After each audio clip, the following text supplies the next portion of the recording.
অসমৰ প্ৰাচীনতম উপাসনাৰ থলী হিচাপে আমি বুঢ়া-বুঢ়ী শালক বা বুঢ়া-বুঢ়ী মন্দিৰক আমি বুজি পাওঁ। 2001 চনত মই বিধায়ক মন্ত্ৰী হোৱাৰ পৰাই শদিয়াত সময় পালে আহোঁ আৰু থানত মই ভক্তিভৰা প্ৰণাম জনাওঁ। বহুদিনৰ পৰা থানত এটা প্ৰকল্প নিৰ্মাণৰ আমাৰ মনত ইচ্ছা আছিল। আজি ৰাজ্য চৰকাৰে প্ৰায় 9 কোটি টকা খৰচ কৰি এটা প্ৰকল্পৰ শুভা আৰম্ভণি বা আধাৰশিলা স্থাপন কৰিলে। বলিন চেতিয়া, মই, বিমল বৰা, ৰূপেশ গোৱালা, সঞ্জয় কিষাণ আমি সকলোবোৰে এই অনুষ্ঠানত ভাগ ললোঁ। তৰংগ গগৈ এই 9 কোটি টকা দি মূল মন্দিৰৰ আধুনিকৰণ কৰা হ'ব। পৰম্পৰাটো অব্যাহত ৰাখি মণিকূটটো যেনেকৈ আছে তেনেকৈয়ে থাকিব। তাৰ ওপৰত অকণমান কাম কৰা হ'ব। সভা কক্ষটো ধুনীয়াকৈ বনোৱা হ'ব আৰু আমাৰ ইয়াত গেষ্ট হাউচ এটা বনোৱা হ'ব। গেটখন খুব ধুনীয়াকৈ কৰা হ'ব আৰু পূজাৰীসকলৰ বাবেও থকা আৱাস নিৰ্মাণ কৰা হ'ব। ইয়াৰ আগৰবাৰ আমি মোক পূজাৰীসকলে কৈছিলে যে পানী যোগান আঁচনি এটা লাগে। আজি আমি নিৰ্মাণ কৰি ওলোৱা পানী যোগান আঁচনিখনৰ আমি শুভ আৰম্ভণি কৰিলোঁ।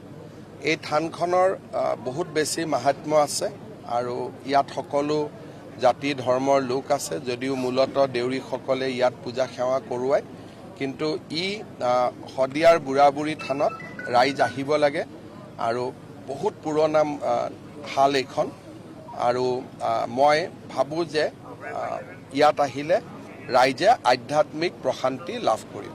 অসমৰ প্ৰাচীনতম উপাসনাৰ থলী হিচাপে আমি বুঢ়া-বুঢ়ী শালক বা বুঢ়া-বুঢ়ী মন্দিৰক আমি বুজি পাওঁ। 2001 চনত মই বিধায়ক মন্ত্ৰী হোৱাৰ পৰাই শদিয়াত সময় পালে আহোঁ আৰু থানত মই ভক্তিভৰা প্ৰণাম জনাওঁ। বহুদিনৰ পৰা থানত এটা প্ৰকল্প নিৰ্মাণৰ আমাৰ মনত ইচ্ছা আছিল।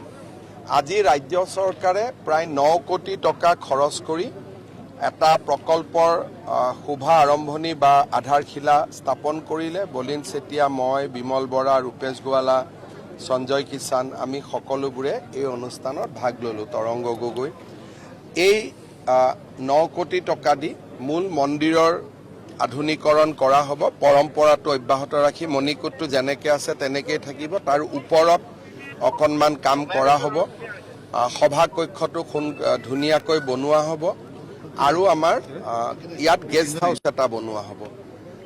গেটখন খুব ধুনীয়াকৈ কৰা হ'ব আৰু পূজাৰীসকলৰ বাবেও থকা আৱাস নিৰ্মাণ কৰা হ'ব।